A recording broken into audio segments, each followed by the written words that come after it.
Value zone hyper mart Nandamuri Balakrishna గారిచే November 28న నాచారంలో గొప్ప ప్రారంభం. నమస్కారం వంశీ గారు. నమస్తే మేడం. సో ఈ మధ్య కాలంలో మనం చూస్తే చాలా వరకు మంచి మార్క్స్ రావాలి అన్న ఆలోచనతో కావచ్చు, లేదు అంటే టాపర్ అవ్వాలి అనుకునే వాళ్ళే ఎక్కువగా ఉన్నారు. కానీ వాళ్ళు చదివేటప్పుడు వాళ్ళు చేస్తున్న మిస్టేక్స్ కనుక ఎప్పుడైతే ఐడెంటిఫై చేస్తారో ఖచ్చితంగా వాళ్ళు ఏదైతే గోల్ అనుకుంటున్నారో ఇన్ని మార్క్స్ రావాలి అన్న గోల్కి రీచ్ అయ్యే అవకాశం ఉంది అని చెప్తూ ఉంటారు. కరెక్ట్. అసలు చదివేటప్పుడు పిల్లలు బేసిక్గా ఎలాంటి మిస్టేక్స్ చేస్తూ ఉంటారు? Yes madam. ఇంతకుముందు మీరు అన్నట్టుగానే గోల్ని రీచ్ అవ్వాలి అనేది అన్నారో చాలా మందికి ఇప్పుడు ఎలా చదవాలనే దానికి మనము చాలా చెప్పామన్నమాట. ఇంతమందికి వీడియోస్లో ఎలా చదివితే బెటర్ మార్క్స్ తీసుకొస్తాము ఎక్కడెక్కడ అనేది. కానీ ఎక్కడ మిస్టేక్స్ చేయడం వల్ల వాళ్ళ మార్కులు కోల్పోతున్నారు అనేది కూడా మనం ఇంతగా చాలా ఐడెంటిఫై చేయాలి. క్లారిటీగా వాళ్ళు తెలుసుకున్నట్లయితేనే నెక్స్ట్ టైం అలాంటి మిస్టేక్స్ చేయకుండా ఉంటారు. సో ఫస్ట్ వచ్చేసి ఇంతకుముందు మీరు అన్నట్టుగానే గోల్ని రీచ్ అవ్వాలి అన్నారు కాబట్టి ఫస్ట్ ఆఫ్ ఆల్ చాలామంది మిస్టేక్స్ ఎందుకు స్టడీస్లో ముందరికి పోవట్లేదు, ఎందుకు వాళ్ళు స్టడీస్లో పర్ఫార్మెన్స్ వీక్గా ఉందంటే ఫస్ట్ వాళ్ళు స్టడీ ప్రకారం గోల్ సెట్ చేసుకోకపోవడం మేడం ఫస్ట్. అంటే ఇప్పుడు ఫర్ ఎగ్జాంపుల్ ప్రతిరోజు స్కూల్కి కాలేజెస్కి వెళ్తారు వస్తారు, కానీ వాళ్ళు ప్రతిరోజు చెప్పినట్టుగా ఫోకస్ చేయరు. ఇంకా ముందుకు వెళ్ళే కొద్దీ వాళ్ళకు SA1 SA2 ఎగ్జామ్స్ ఎప్పుడైతే ఎగ్జామ్స్ అంటామో అప్పుడు ఆ ముందు ఒక్కరోజు 2 రోజులు మాత్రమే చాలా మంది బుక్స్ ప్రిపేర్ అవుతూ ఉంటారు. ఎస్. సో దీనికి రీజన్ ఏంటంటే వాళ్ళకి గోల్ సెట్ చేసుకోకపోవడం. అంటే SA1 సిలబస్ ఎంత ఉంది, నేను ఎప్పటిలోగా చదివితే నా సిలబస్ కంప్లీట్ చేసుకుంటాను, ఒకవేళ ఆ SA1 సిలబస్కి నేను 100% మార్క్స్ తెచ్చుకోవాలంటే సిలబస్ ఎలా డివైడ్ చేసుకొని చదివితే ఆ SA1లో బెటర్ రిజల్ట్ తీసుకొస్తా అనేది చాలా మందికి క్లారిటీ ఉండదు. కాబట్టి వాళ్ళు స్టడీస్లో వీక్ పడుతూ అంటే వెనుకబడిపోతుంటారు. కాబట్టి ఇప్పటికైనా దాని నుంచి ఓవర్కమ్ చేయండి. క్లియర్గా మీకు టైం ఉన్నప్పుడే గోల్ సెట్ చేసుకోండి. ఇప్పుడు నెక్స్ట్ యాన్యువల్ ఎగ్జామ్స్ వచ్చినప్పుడు మనం ఇప్పుడు గోల్ సెట్ చేసుకుందాం అనుకుంటే 5 days ముందో 10 days ముందో చాలా మంది ప్లాన్ వేస్తుంటారు. అలా కాకుండా మీకు టైం ఉన్నప్పుడు మాత్రమే, ఇంకా 2-3 months ఎగ్జామ్కి టైం ఉంది కాబట్టి ఇప్పుడే గోల్ సెట్ చేసుకోండి. నెక్స్ట్ సెకండ్ మిస్టేక్ ఏంటంటే చాలామంది ప్యాసివ్ రీడింగ్ చేస్తుంటారు మేడం. రీడింగ్ 2 types ఉంటుంది. ఒకటి active reading, 2 passive reading. Active reading అంటే మనం కాన్షియస్లో ఉండి దాన్ని అర్థం చేసుకుని చదవడం. ప్యాసివ్ రీడింగ్ అంటే జస్ట్ ఫార్మాలిటీకి చదవడం. అంటే అమ్మ చూస్తుందనో, లేకుంటే టీచర్ సార్ నన్ను చదువుకురమ్మన్నారనో, లేదనుకుంటే అప్పటికప్పుడు చెప్పడం కోసము చాలా ఫోకస్ ఉండదు అనమాట. ఇది కంప్లీట్గా ప్యాసివ్ రీడింగ్ అంటారు. ఎలా ఉంటుందంటే ఇంట్లో పేరెంట్స్ నువ్వు ఇది చదువుకో, నేను నెక్స్ట్ నాకు చెప్పాలి నువ్వేం చదవు అని చెప్పినప్పుడు జస్ట్ దాన్ని అలా ప్యాసివ్ చేసుకొని జస్ట్ అప్పటికప్పుడు మాత్రమే గుర్తుపెట్టుకొని అసలు దానికి అర్థం ఏమీ ఉండదు, వాళ్ళు చదివింది ఏ పర్పస్ చదివారని కూడా క్లారిటీ ఉండదు. సో ఇలా ఈ ప్యాసివ్ రీడింగ్ ఎక్కువ చాలా మంది చేస్తుంటారు. వాళ్ళు చదివినట్టు యాక్షన్ చేస్తుంటారు కానీ స్టడీస్లో మాత్రం ముందుకు ఉండదు. నెక్స్ట్ వచ్చేసి వీళ్ళు ఇలా చదువుతుంటారు, చదివిన తర్వాత వీళ్ళకి ఎలా రివిజన్ చేసుకోవాలో చాలా మందికి తెలియదు. అంటే ఇప్పుడు ఫర్ ఎగ్జాంపుల్ కొంతమంది ప్యాసివ్ రీడింగ్ చేస్తే ఇంకా కొంతమంది యాక్టివ్ రీడింగ్ చేస్తారు. అంటే మెజారిటీ ఆఫ్ ది స్టూడెంట్స్ ఇలా ప్యాసివ్ రీడింగ్ చేస్తున్నారు. మిగతా ఇప్పుడు ఎవరైతే కొంచెం బెటర్గా చదువుతారు అనుకుంటున్నామో వాళ్ళందరూ కూడా యాక్టివ్ రీడింగ్ చేస్తారు. వీళ్ళు చేసే మిస్టేక్ ఏంటంటే వీళ్ళు రివిజన్ ఎలా చేసుకోవాలో తెలియదు. అంటే వీళ్ళు ఎంతసేపటికి స్పీడ్గా నా సిలబస్ అయిపోవాలి, నేను ఎగ్జామ్లో రాయడానికి స్పీడ్గా సిలబస్ కంప్లీట్ చేయాలని జస్ట్ చదవడం మీద ఫోకస్ చేస్తారు. కానీ ఆ చదివిన దాని మీద రివిజన్ ఎలా చేసుకోవాలనే దాని మీద ఫోకస్ చేయరు. సో రివిజన్ ఎలా చేసుకోవాలి చాలా మందికి నేను చాలా వీడియోస్లో కూడా చెప్పాను. ఈ రివిజన్ మీదనే ఒక వీడియో కూడా చేస్తాను, మీరు వీలైతే సెర్చ్ చేసి చూడండి. ఇప్పుడు మనం ఓన్లీ చదవడం మీద ఫోకస్ చేస్తారు కానీ రివిజన్ టైంలో మీకు ఎగ్జామ్ హాల్లోకి వెళ్ళిన తర్వాత మర్చిపోవడానికి రివిజన్ లేకపోవడం.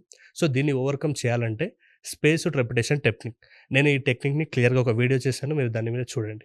దెన్ నెక్స్ట్ వచ్చేసి ఇంకా చాలామంది స్టూడెంట్స్ చేసే మిస్టేక్ ఏంటంటే టీచర్స్ లేదంటే ఫ్రెండ్స్ ఇచ్చిన ఫీడ్బ్యాక్ని వాళ్ళు రిజెక్ట్ చేస్తుంటారు. అంటే టీచర్స్ కొంతమంది నువ్వు ఈ సబ్జెక్ట్లో వీక్ ఉన్నావనో, లేకుంటే నీ హ్యాండ్ రైటింగ్ బాగాలేదనో, ఇలా ఫ్రెండ్స్ లేదనుకుంటే వీళ్ళు టీచర్స్ చెప్పినప్పుడు కూడా చాలామంది స్టూడెంట్స్ ఏమంటారు సెల్ఫ్గా అనాలిసిస్ చేసుకోకుండా ఈ వాళ్ళ ఫీడ్బ్యాక్ని అసలు వీళ్ళు కేర్ చేయరు. సో ఇలా ఈ మిస్టేక్ చేయడం వల్ల నెక్స్ట్ ఎగ్జామ్లో కూడా వీళ్ళకి మళ్ళీ అంత బెటర్ మార్క్స్ వచ్చే అవకాశం లేదు. నెక్స్ట్ వచ్చేసి ఇంకో మిస్టేక్ చేస్తున్నారు, అంటే ఈ ఫీడ్బ్యాక్ని తీసుకొని వాళ్ళు అప్లై చేస్తే బెటర్గానే ఉంటుంది కానీ చేయరు. నెక్స్ట్ ఇంకో మిస్టేక్ ఏంటంటే మల్టీ టాస్కింగ్ చేయడం. అంటే మ్యూజిక్ వినడము, గేమ్స్ ఆడడము, at a time multi tasking చేస్తుంటారు వీళ్ళు, ఫ్రెండ్స్తో కలిసి బయటికి వెళ్ళడం. ఎప్పుడైనా మల్టీ టాస్కింగ్ చేసేటప్పుడు మన బ్రెయిన్లో ప్రీపోర్టల్ కార్టెక్స్ అనే పార్ట్ ఆ స్ట్రెయిన్కి గురవుతుంది మేడం. సో ఏమవుతుందంటే మనం చదవాలని ఎంత ఫోకస్గా ఉన్నా మీరు ఈ మల్టీ టాస్కింగ్ వల్ల ఏదో ఒకటి మిమ్మల్ని డిస్ట్రాక్ట్ చేస్తుంది, దానివల్ల మీరు చదవడానికి డిలే పడిపోతుంటారు. ఇంకా చాలామంది చేసే మిస్టేక్స్ ఏంటంటే స్టూడెంట్స్ లాస్ట్ మినిట్ వరకు కూడా చదువుతుంటారు ఎగ్జామ్ హాల్ అంటే. ఇప్పుడు మనం చూసినట్టయితే కొంతమంది బైక్లో, ఆటోలో, బస్లో ఎగ్జామ్ ఇంకొక 1/2 hour ఉంది అంటే కూడా వీళ్ళు చదువుతుంటారు. సో ఇలా చదవడం కూడా చాలా పెద్ద మిస్టేక్ అనమాట. ఎప్పుడైతే నువ్వు లాస్ట్ మినిట్ వరకు చదువుతావో నువ్వు రివిజన్ చేసిన స్ట్రాటజీస్ పర్ఫెక్ట్ ఉన్నట్లయితే లాస్ట్ మినిట్ వరకు నువ్వు చదవాల్సిన పని లేదు. అవసరం ఉండదు. అవును. కాబట్టి రివిజన్ స్ట్రాటజీస్ని పర్ఫెక్ట్గా నేర్చుకోండి. లాస్ట్ మినిట్ వరకు చదవడం అనేది ఆపేసేయండి. ఉమ్. తర్వాత టీచర్స్ ఫీడ్బ్యాక్ తీసుకోండి. మీ స్టూడెంట్స్ మీ తోటి ఉన్నటువంటి ఫ్రెండ్స్ ఇచ్చినటువంటి ఫీడ్బ్యాక్ కూడా మీరు ఇంప్లిమెంట్ చేసుకోండి. అండ్ దీని తర్వాత ఇంకా ఎలాంటి స్టెప్స్ ఫాలో అవ్వాలి అంటారు? నెక్స్ట్ వచ్చేసి స్లీప్ అండ్ ఫుడ్ చాలా ఇంపార్టెంట్ మేడం. ఉమ్. దీని మీద కూడా వీడియోస్ చేస్తాం. ఈ మిస్టేక్ చాలా మంది చేస్తున్నారు. ఎగ్జామ్ ఉంది అంటే ఆ ముందు రోజు నైట్ మొత్తం కూడా మేల్కొని చదువుతారు. నైట్ అవుట్స్ అంటున్నారు. నైట్ అవుట్స్ ఎక్కువ చేస్తుంటారు. దీనివల్ల నెక్స్ట్ ఎగ్జామ్లో వీళ్ళు సరిగా నిద్రపోరు కాబట్టి ఎగ్జామ్ హాల్లో కొంచెం డ్రౌజినెస్ ఉంటుంది, రాయాలనే ఆసక్తి ఉండదు, వీళ్ళ బ్రెయిన్ కూడా యాక్టివ్గా పనిచేయదు. సో ఇలాంటి సిచ్యువేషన్ మీకు ఎగ్జామ్ ముందు రోజు కాకుండా ఉండాలంటే మనం ఈ చెప్పిన క్లియర్ గోల్ సెట్ చేసుకొని దానికి తగ్గట్టుగా మీరు ప్లాన్ చేసుకొని చదివినట్లయితే ఆటోమేటిక్గా ముందరికి వెళ్తారు. ఇంకా చాలామంది చేసే ఈ నైట్ అవుట్స్ చేయడం వల్ల ఏమవుతుందంటే వీళ్ళకి ఒకటి నిద్ర కూడా సరిగా ఉండదు కాబట్టి ఎగ్జామ్ హాల్లో వీళ్ళ మైండ్ స్ట్రెస్కి గురవుతుంది మేడం. స్ట్రెస్ అంటే వీళ్ళు ఇంకా ఎగ్జామ్ రాయడం కంటే అనవసరమైన ఆలోచన మీద వీళ్ళు ఫోకస్ ఎక్కువగా ఉంటుంది. ఆ టైంలోనే వీళ్ళ మైండ్ మొత్తం బ్లాంక్ అవుతుంది. ఎందుకంటే వీళ్ళు నైట్ మొత్తం చదవడం మీద ఫోకస్ చేస్తారు కానీ మళ్ళీ చదివింది రివిజన్ మీద వాళ్ళ దృష్టి అస్సలు కేటాయించారు. నెక్స్ట్ వెరీ వెరీ ఇంపార్టెంట్, చాలా మంది స్టూడెంట్స్ చేసే మిస్టేక్స్ ఏంటంటే వాళ్ళకి ఈజీగా ఉన్న సబ్జెక్ట్స్ మాత్రమే చదువుతారు. అంటే వాళ్ళకి ఏదైతే స్ట్రెంత్ ఉన్నాయో ఆ సబ్జెక్ట్ మాత్రమే చదువుతారు. కానీ కొంతమంది మ్యాథ్స్ అంటే వీక్ ఉంటారు, కొంతమంది ఇంగ్లీష్లో వీక్ ఉంటారు. సో ఇలా వీక్నెస్గా ఉన్నటువంటి సబ్జెక్ట్స్ కూడా చదివితేనే వాళ్ళకి ఆ సబ్జెక్ట్లో మార్క్స్ తీసుకురాగలచ్చు. అప్పుడు మాత్రమే వాళ్ళ మార్క్స్ పెరుగుతుంది. కానీ చాలామంది చేసే మిస్టేక్ ఏంటంటే వీళ్ళు వాళ్ళ స్ట్రెంత్ అంటే వాళ్ళకి ఇష్టమైన సబ్జెక్ట్ మీద ఫోకస్ చేసి మిగతా అంటే వాళ్ళకి ఏదైతే ఇంట్రెస్ట్ లేని సబ్జెక్ట్స్ ఆ సబ్జెక్ట్ మీద వీళ్ళు ఫోకస్ చేయరు. దాని మీద కూడా ఫోకస్ చేసే ప్రయత్నం ఇప్పటి నుంచి చేయాలి. చాలా మంది స్టూడెంట్స్ చేస్తున్న మిస్టేక్ ఏంటంటే కనెక్షన్ అనమాట. ఒక టాపిక్ నుంచి ఇంకొక టాపిక్కి వెళ్ళేటప్పుడు ఈ టాపిక్కి నెక్స్ట్ టాపిక్ ఉన్నటువంటి ఆ కనెక్షన్ ఏంటనేది చాలా మంది స్టూడెంట్స్కి తెలియకుండా జస్ట్ దాన్ని బ్లైండ్గా ఫాలో అవుతున్నారు. దెన్ వెరీ లాస్ట్ మిస్టేక్ ఏంటంటే ఇదంతా ప్రాసెస్ కూడా వీళ్ళు ఓన్లీ రూట్ మెథడ్ నుంచి వెళ్తున్నారు. అంటే కేవలం బట్టి పట్టి ఆ బట్టి పట్టిన విధానాన్ని నెక్స్ట్ ఎగ్జామ్లో రాయడం, దాని తర్వాత మళ్ళీ స్టార్టింగ్ నుంచి వచ్చి మళ్ళీ నెక్స్ట్ ఎగ్జామ్ ఉంటే కూడా మళ్ళీ స్టార్టింగ్ నుంచి చదవడం. ఈ రిపీట్ ఎప్పుడైతే ఈ రూట్ మెథడ్ని వీళ్ళు ఫాలో అవుతుంటారో వీళ్ళు స్టడీస్లో ముందలుకోకుండా స్ట్రెస్ పెరిగిపోతుంది. ఇదంతా కూడా ఓవరాల్గా ప్రతి స్టూడెంట్ చేస్తున్న మిస్టేక్స్.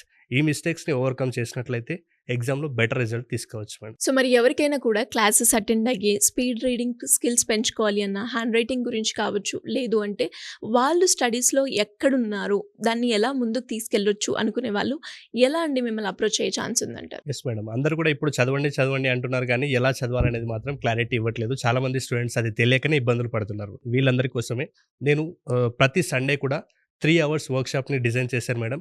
టాపర్ స్టడీ సీక్రెట్స్ అనే వర్క్షాప్. ఇది మార్నింగ్ 10 నుంచి ఆఫ్టర్నూన్ 1 o'clock వరకు ఉంటుంది.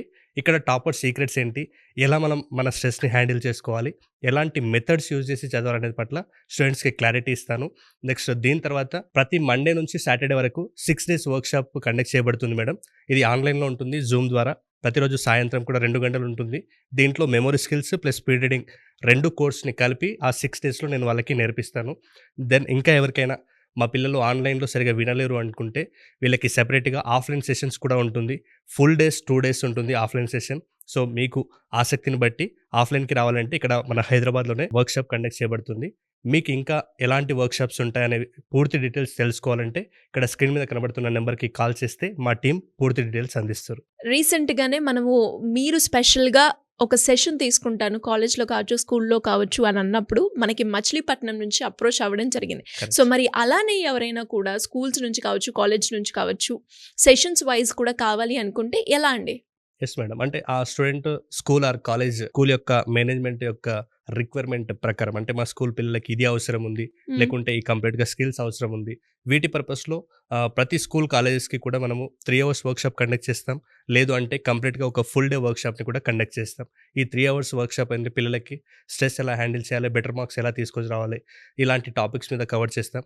లేదు మా పిల్లలకు అన్ని మెమరీ టెక్నిక్స్ నేర్పించాలి అనుకుంటే మాత్రం ఫుల్ డే వర్క్షాప్ని విత్ మెటీరియల్ వాళ్ళకి ఇచ్చి అందరికీ కూడా ప్రతి క్లాస్లో ఉన్నటువంటి స్కూల్ కావచ్చు, కాలేజ్ కావచ్చు, అందరు కూడా ఫుల్ డే వర్క్షాప్లో అటెండ్ అయ్యేలాగా కూడా వర్క్షాప్ కండక్ట్ చేయొచ్చు మేడం. అండ్ అదేవిధంగా కాంపిటేటివ్ ఎగ్జామ్కి సంబంధించిన టెక్నిక్స్, మెమరీ టెక్నిక్స్ ఏవైతే ఉన్నాయో అవి కూడా మీరు చెప్పడం జరుగుతూ ఉంటుందా కాలేజెస్లో ఎస్పెషల్లీ? Yes madam, sure. ఎందుకంటే ఇప్పుడు మనం చెప్పే టెక్నిక్స్ వల్ల వాళ్ళు ఆ డిగ్రీని ఎలా కంప్లీట్ చేయాలి, ఆ స్కూల్లో ఉన్నట్లయితే ఆ 10th class వాళ్ళు బెటర్ రిజల్ట్ ఎలా తీసుకురావాలి, ఇది మన టెక్నిక్స్ నుంచి నేర్చుకుంటారు. దెన్ ఎప్పుడైతే మనం ఇప్పుడు పిల్లలకి నేర్పిస్తున్నామో ఇవే టెక్నిక్స్ అప్లై చేసి వాళ్ళు ఆటోమేటిక్గా కాంపిటేటివ్ ఎగ్జామ్స్కి కూడా ప్రిపేర్ అవ్వడానికి చాలా బాగా హెల్ప్ అవుతుంది. థ్యాంక్ యూ అండి. Thank you so much. Thank you madam.